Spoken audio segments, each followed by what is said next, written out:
Olá, meus amigos, olá, minhas amigas, sejam muito bem-vindos ao Arena de hoje. Nós estamos numa série maravilhosa sobre Apocalipse, revelações de esperança.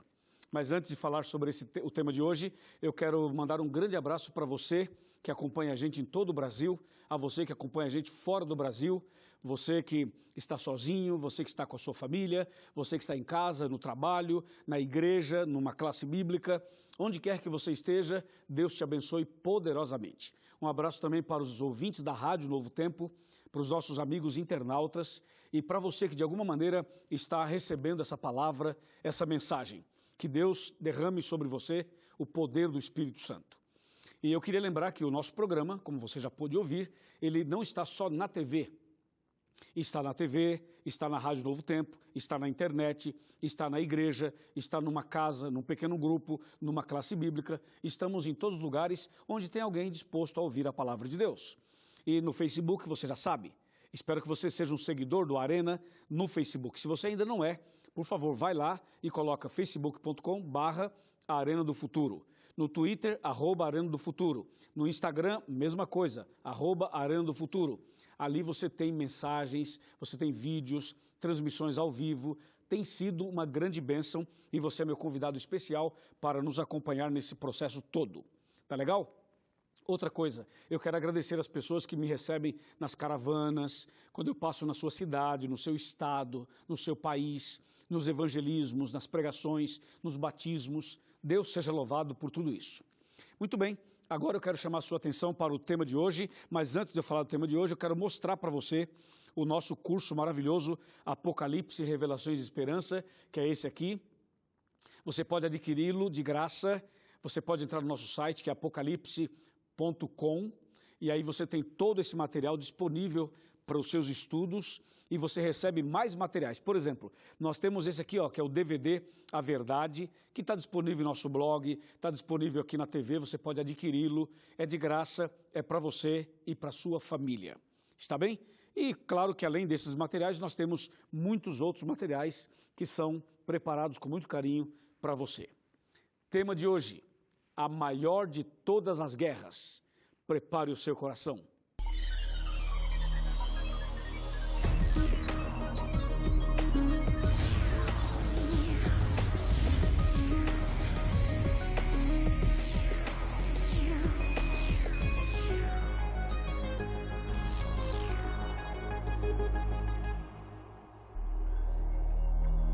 Olá, meus amigos, já estamos de volta para o tema de hoje. E o tema de hoje, como você já sabe, é a maior de todas as guerras. Esse é o tema número 4 da nossa série sobre Apocalipse, Revelações de Esperança.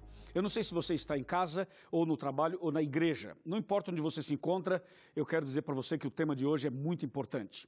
Nós vamos falar um pouquinho sobre essa guerra espiritual, sobre a origem do mal, sobre todo esse contexto que a Bíblia fala e o Apocalipse explica nos mínimos detalhes. Você sabe que o nosso planeta já enfrentou várias guerras. Nós tivemos pelo menos 2 grandes guerras mundiais. E centenas, eu diria milhares de pequenos conflitos e pequenas guerras e até mesmo muitas guerras grandes, que são muitas vezes mais locais ou mais regionais ou apenas envolvendo 2 países. E de qualquer maneira, seja uma guerra grande, pequena, seja uma guerra de muitos dias ou menos dias, o que nós queremos dizer é que guerra nunca é uma boa coisa. Na guerra, infelizmente, muitas pessoas inocentes morrem e muitas pessoas que não são inocentes também morrem. O que eu quero dizer é que, na verdade, todo tipo de confronto e de guerra não é saudável, não é o ideal, não é certo, mas a Bíblia fala das guerras e fala também que as guerras fazem parte desse processo que anuncia o fim desse mundo e a volta de Jesus. Mas o Apocalipse fala de uma outra guerra e é sobre isso que eu quero chamar a sua atenção a partir de agora. Essa outra guerra é uma guerra espiritual. E o Apocalipse, no capítulo 12, já começa de maneira muito direta e até contundente tratar desse tema. Eu estou abrindo a minha Bíblia, como você está vendo, e eu quero que você abra também Apocalipse 12. Vamos para Apocalipse 12, versículo 7. Ouça, leia, presta atenção nesse texto. Está escrito assim: houve guerra no céu. Outras Bíblias dizem, houve peleja no céu. Miguel e os seus anjos pelejaram contra o dragão e também pelejaram o dragão e os seus anjos. E o verso 8 fala assim: todavia não prevaleceram, nem mais se achou no céu o lugar deles. E foi expulso o grande dragão, a antiga serpente, que se chama Diabo e Satanás, o sedutor de todo mundo. Sim, foi atirado para a terra, e com ele os seus anjos. Então, esses 3 versículos, 7, 8 e 9, já nos dão uma visão panorâmica do que realmente aconteceu. Mas uma coisa é muito assustadora. O verso 7 fala: houve guerra no céu, houve peleja no céu. É muito estranho você pensar numa guerra no céu. Se você pensar numa guerra entre Estados Unidos e Afeganistão, Estados Unidos e Paquistão, Estados Unidos e, sei lá, qualquer outro país, Iraque, por exemplo, então você fala, bom, ok, são seres humanos, são pecadores, são egoístas, não sei o quê. Mas pensar numa guerra no céu é muito estranho, não é? Mas o Apocalipse diz que houve uma guerra no céu.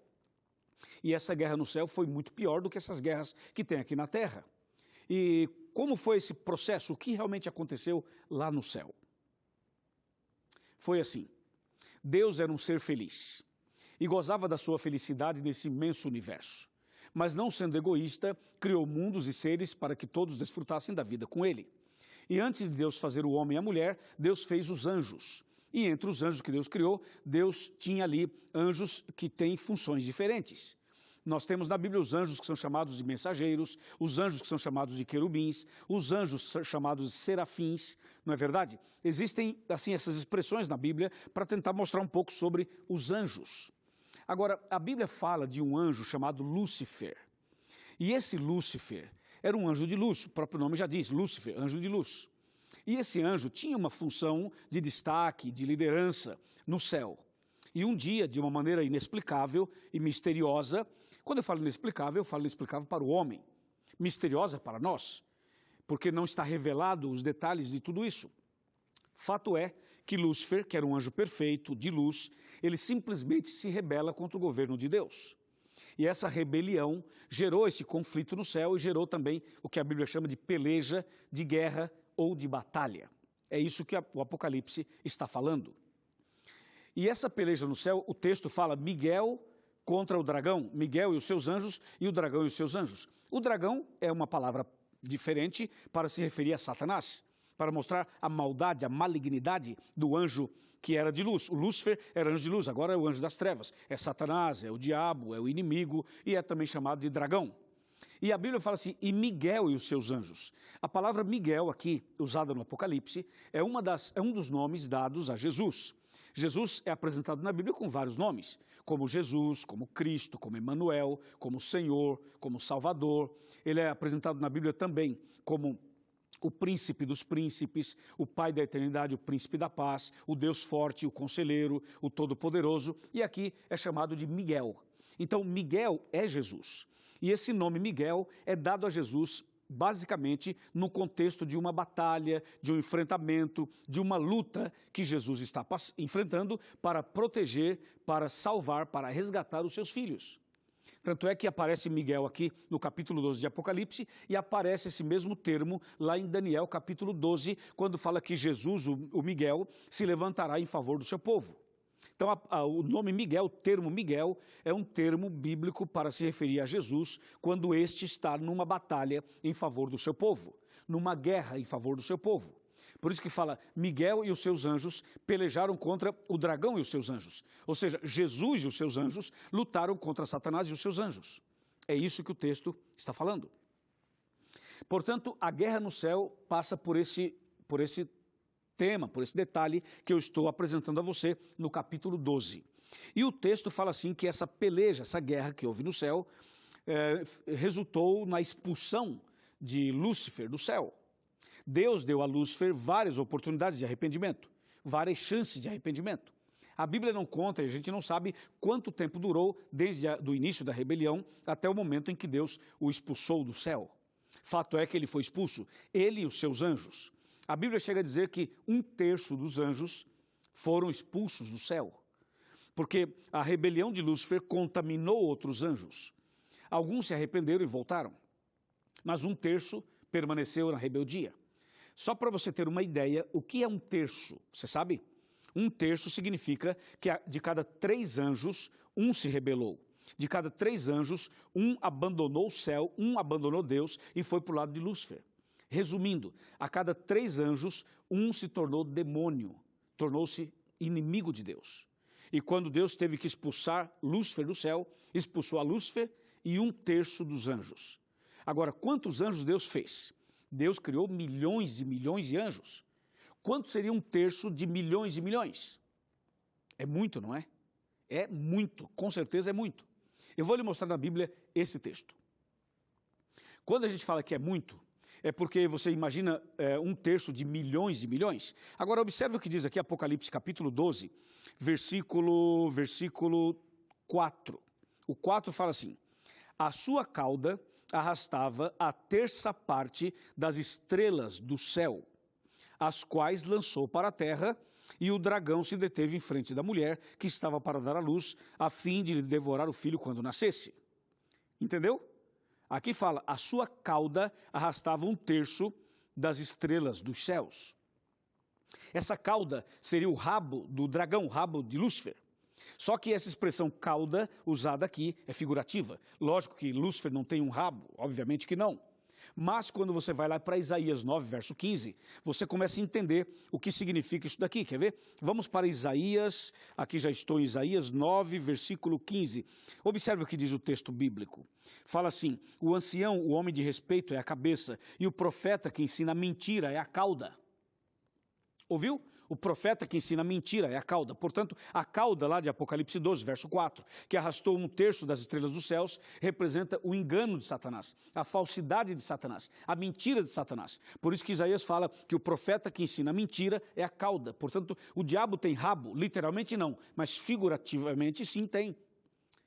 Que seria então o engano, a mentira, a falsidade, entendeu? As armadilhas, as arapucas. Esse seria a cauda de Satanás. E o texto bíblico então diz que com a sua cauda ele arrasta a 1/3 das estrelas dos céus, que são os anjos nesse caso.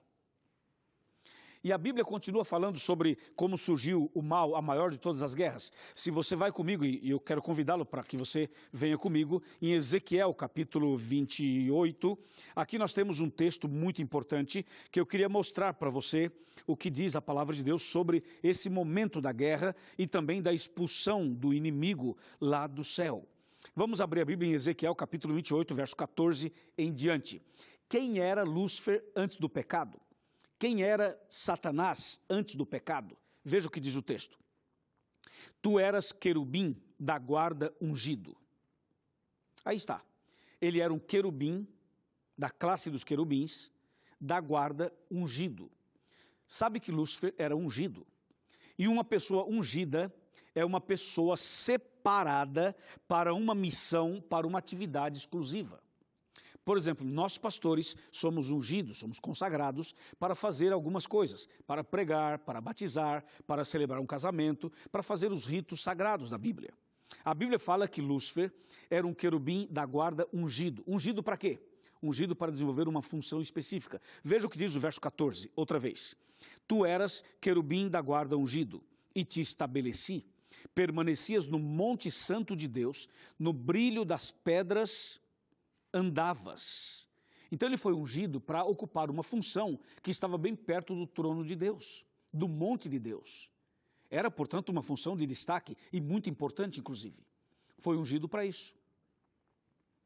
Quando você vai para o verso 15, você percebe outras indicações, outras revelações. Veja o verso 15. O verso 15 começa falando assim, perfeito eras nos teus caminhos, desde o dia em que foste criado, até que se achou iniquidade em ti.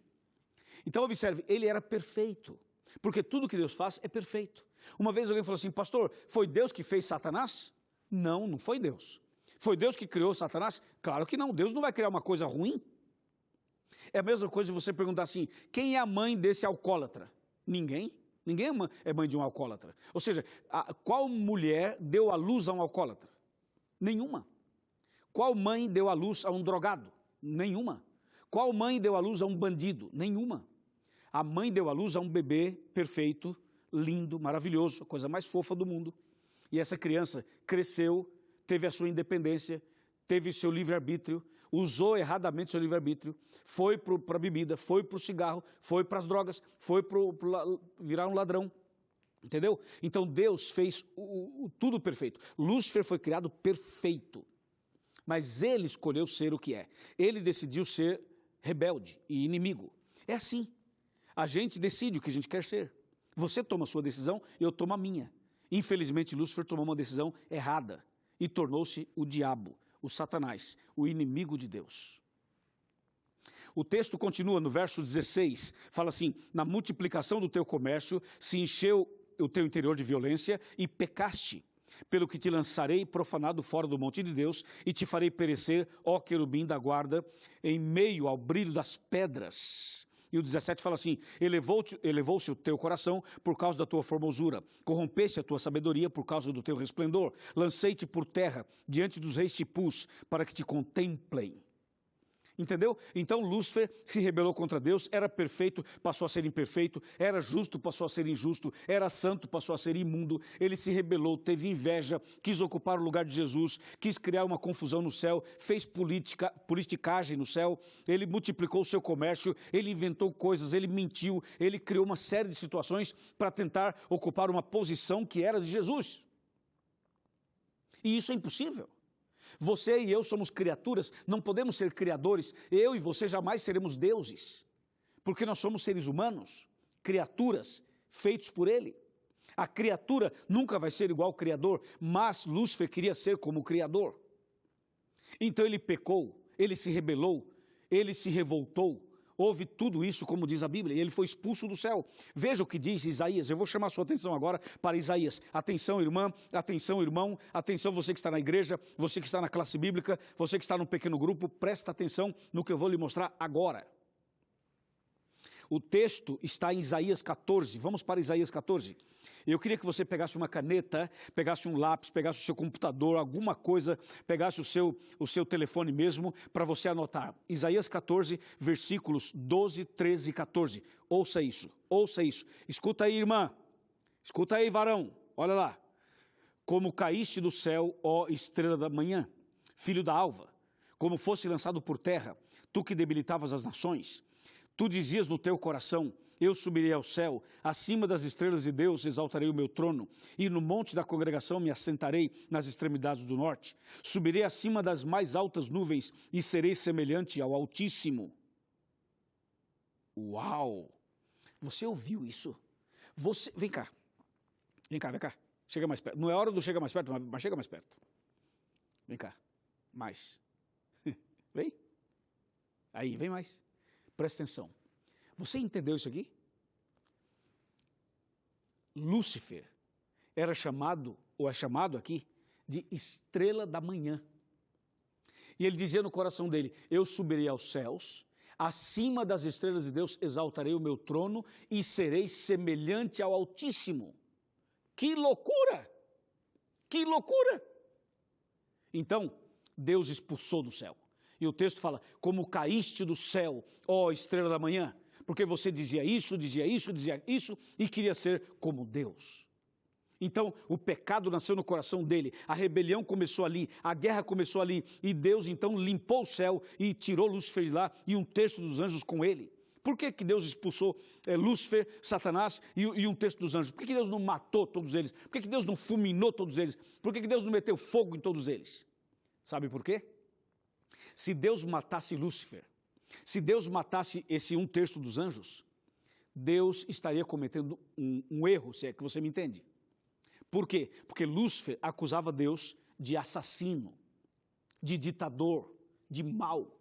E se Deus o mata, e mata também um terço dos anjos, então os demais anjos, os demais seres do universo estariam assustadíssimos e com medo, pensando assim: por que Deus matou Lúcifer? Por que Deus matou um terço dos anjos? Será que Lúcifer não estava certo? Porque Lúcifer dizia que Deus era exatamente isso, era assassino, era mau. E se Deus mata agora Lúcifer, está comprovada a tese dele. Realmente Deus é assassino, realmente Deus é mau. Só que Deus é muito sábio para errar. E Deus é perfeito em tudo o que faz. Deus não o matou, Deus não o destruiu, porque Deus sabe o que faz. E na hora certa, vai fazer o que tem que ser feito. Entendeu?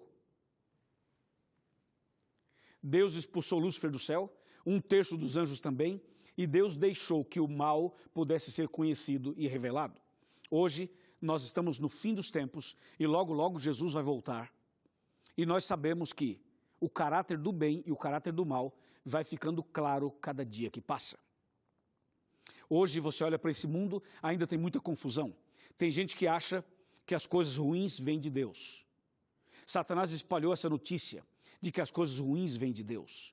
Muitas pessoas que muitas vezes até estão na igreja e outros que não estão, atribuem a Deus um problema que não tem nada a ver com Deus.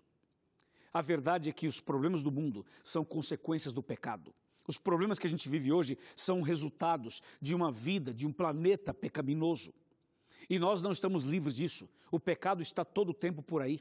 E nós somos vítimas de toda a situação do pecado. E quando nós nascemos, já nascemos com a natureza pecaminosa. De maneira que esse mundo, ele é pecador, ele é pecaminoso, nós também somos. E a coisa vai caminhando, cambaleando. E só há uma saída, uma solução. A solução se chama Jesus. Cristo Jesus. Ele é a solução.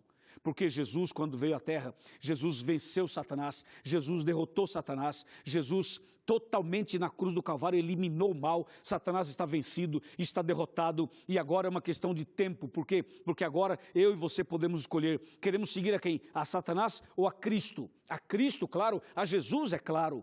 Se você aceitar Jesus como Salvador, Jesus liberta você, Jesus salva você, Jesus leva você para o céu. Entendeu? Por isso que eu estou aqui pregando, para chamar mais pessoas para aceitar a Jesus, para se entregar a Jesus e para nascer de novo e ser uma nova criatura.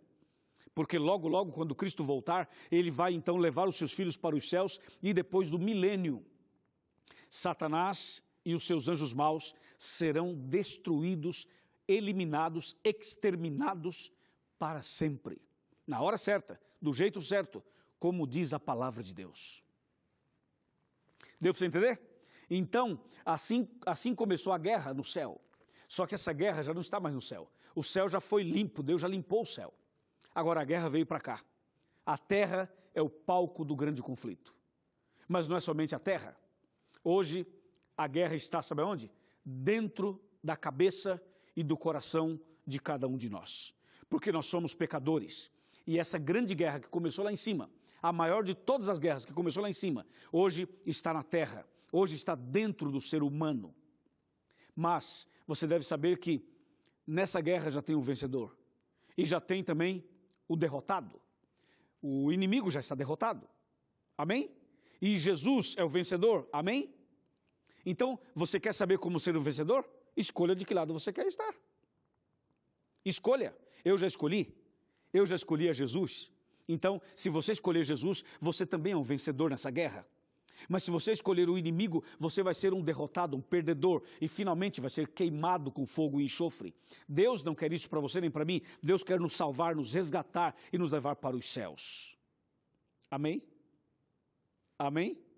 Agora, é claro, depende da decisão que a gente toma. E para falar da decisão que a gente toma, eu quero convidar você para sentar comigo aqui no meu sofá, aqui nessa nossa poltrona, onde queremos conversar um pouco mais e assim finalizar esse tema com uma compreensão ainda melhor. Você sabe como a gente pode vencer Satanás hoje? Sabe como você pode vencer o mal hoje? Sabe como você pode ser firme na fé e fiel até o fim, mesmo tendo suas lutas e dificuldades? Eu vou lhe mostrar. Veja só. João, abra sua Bíblia comigo. João 8:32. Observe. João, está bem aqui, capítulo 8, versículo 32. O texto bíblico está bem aqui. Ok, 32. Diz assim, respondeu-lhe Jesus.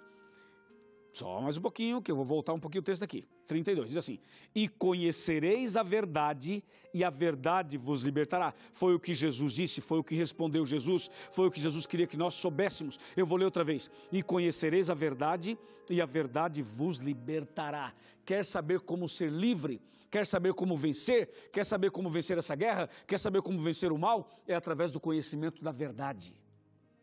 E Jesus disse, eu sou o caminho e a verdade e a vida, e ninguém vem ao Pai senão por mim. Entendeu? Então, se você aceitar Jesus, se você aceitar a verdade, se você conhecer a verdade liberta você. A verdade bíblica, as verdades da palavra de Deus, os princípios bíblicos, sim, a verdade pode libertar você, a verdade derrota o inimigo, o poder da verdade derrota todo o mal. É assim que você vence, é assim que nós podemos vencer. Porque na verdade, Jesus já nos deu a vitória na cruz.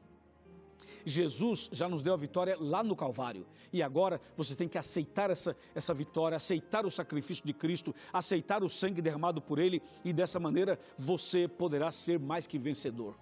Agora eu pergunto a você, você já aceitou Jesus como Salvador? Já se entregou a Ele? Já nasceu de novo? Já foi batizado por imersão, como diz a Bíblia? Você já fez essa decisão publicamente? Sim? Muito bem, parabéns. Ainda não? Então é com você que eu quero falar. Deus está chamando você. Eu sei que às vezes na cabeça da pessoa vem duas vozes. Uma diz assim, vai, aceita, batiza, entrega a sua vida. E no outro lado fala assim, não, é muito cedo, agora não, você não está preparado. E o que seu pai vai dizer, sua mãe, seu marido, sua esposa, seu filho, sua filha? Então, eu sei que tem duas vozes muitas vezes na cabeça, mas eu queria que você entendesse que o chamado de Deus é esse aqui. Jesus fala assim, vem a mim você que está cansado, oprimido, você que é vítima do pecado, vítima do inimigo, vem a mim, eu aliviarei você. Jesus vai curar você, Jesus vai libertar você, Jesus vai salvar você, Jesus vai dirigir sua vida, Jesus te dará a vitória. É só você ir a Ele com sinceridade de coração. Coloque-se de joelhos agora, aonde você estiver, ajoelhe-se agora, coloque-se em oração e Deus vai te abençoar, vai te libertar, vai te curar, vai afastar o mal da sua vida, vai tirar toda a obra maligna da sua vida e você vai a partir de hoje viver uma vida nova, liberto, livre para servir, para amar e para se preparar para a vida eterna. Amém? Muito bem, já está de joelhos? Já está de joelhos? Dá tempo, vai, ajoelha, ajoelha. Vamos orar, curve a sua cabeça, feche os seus olhos, vamos orar. Querido Pai Celestial, nesse momento estamos em oração, queremos agradecer porque Jesus nos livrou, porque Jesus derrotou Satanás e porque a vitória de Jesus é a nossa vitória. Ô Senhor, eu entrego essa pessoa, essa igreja, essa família, essa pessoa que ora comigo nas Tuas mãos e que a Tua obra seja feita agora na vida dela, em nome de Jesus. Amém.